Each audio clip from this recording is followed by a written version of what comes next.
hoia lampi.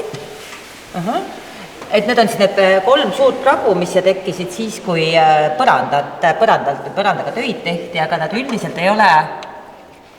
Kuuled? Aga siin üks koht, mulle tundub, ja see kõmiseb. Ja siia me peame süstima siis ledanit.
Näed sa, vaata, ta ikkagi saab täitsa nagu, et niimoodi, kui järk-järgult hakata tulema, eks ju, et hakkab nagu ta muidugi mingid kaod tekivad.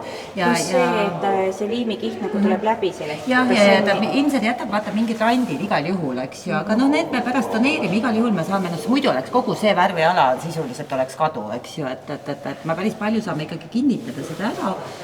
Ja nii palju kui...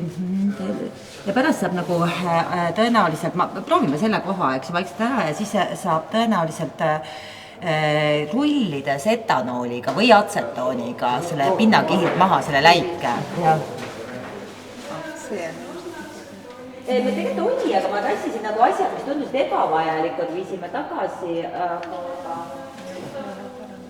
värvikihtika ja et sisuliselt kui harjaga tõmmata, siis seda nurka poleks enam. Vaatame, mis me kinni saame. Leebeks kaipasti.